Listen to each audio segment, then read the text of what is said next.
The Prisoner, starring Patrick McGoohan, was one of the greatest TV series ever produced and one of the most baffling and surreal. In the 5th episode, the Schizoid man, McGoohan, who plays number 6, confronts one of his greatest adversaries, himself. Or at least it's a version of himself, a facsimile, a doppelganger, out to destroy number 6's identity. McGoohan had made his name in the earlier series Danger Man, in which he played a spy called John Drake, working for M9, a division of the Secret Service. It was a little like Bond, although Drake is often seen as an anti-Bond figure. There wasn't a huge amount of glamour, but there were plenty of gadgets, and the plot could be dark and quite cutting edge, although not nearly as surreal as The Prisoner would go on to be. McGoohan tired of playing John Drake, and it was after that he and others developed The Prisoner. There's even a theory that John Drake, seen here in another episode of Danger Man, is number 6, that number 6 and John Drake are entirely the same person, and there are clues in both series which point in that direction, although McGoohan always denied it. In The Prisoner, which first aired in 1967, we meet number 6. We never find out his name. He wakes up in a mysterious place known only as the Village. Everyone is referred to by a number. He is number 6, and he's told that the authorities in the village are trying to extract information from him, which he tells them that they will never be able to get, principally why he resigned. We never really find out what his job was, but it's fairly clear that it was in intelligence of some sort. Whose side he was on is never made entirely clear either. In the village, number 6 comes under intense pressure to disclose why he resigned, and as you can see in this picture, the village is patrolled by a mysterious white sphere. In the Schizoid Man, the 5th episode of the series, we find out that this mysterious and malign white ball is called Rover. In The Schizoid Man, number 6 wakes up one February morning and is shocked to find that he's grown a moustache overnight and is no longer right-handed. He's even more unnerved to be tasked by number 2, who's effectively the boss of the village, or one of them, to impersonate his most prized prisoner and destroy his sense of identity. The prisoner is number 6. At the start of the episode, number 6 is practicing mind reading with number 24, Alison, and they appear to have established a good psychic connection. Number 2, effectively the village's day-to-day controller, seen here on the left, played by Anton Rogers, brings in number 12, who looks just like number 6. Number 12 is also played by McGoohan. Number 6 is subjected to aversion therapy, which trains him to do everything left-handed normally. He's right-handed. It changes his tastes and instincts. He's drugged so that he has no recollection of what happened to him. And when he wakes up, he's told that he is in fact number 12. The real number 6 is informed by number 2 that the plan is to break number 6, the imposter, by convincing him that he's not number 6 at all.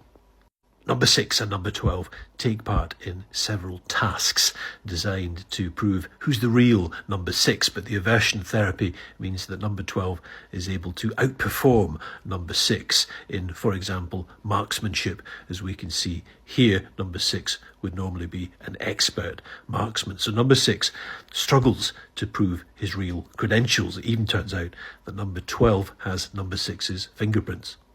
Jane Merrow plays Alison, number 24, and she's summoned to demonstrate the unique mental bond which Alison has with number 6. But on this occasion, it doesn't work. The psychic connection appears to have been lost.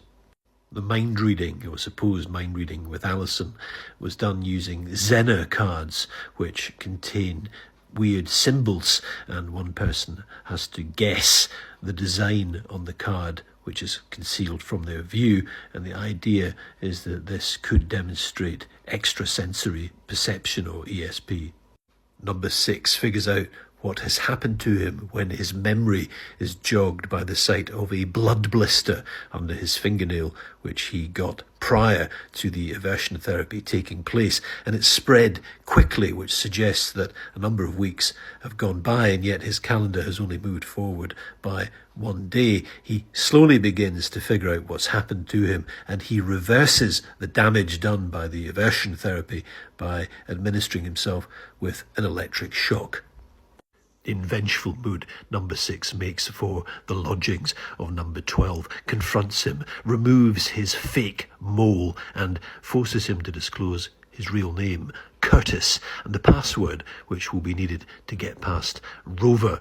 The password is the same as the title of the episode, The Schizoid Man. The real number 6, when he's confronted by Rover, provides the password, the Schizoid Man, and is safe. Curtis tries the same trick, and Rover isn't having it.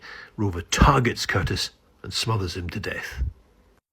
Number 6 then tries to turn the tables on the village authorities. He assumes Curtis's identity. He goes to number 2 and tells him that number 6 is dead.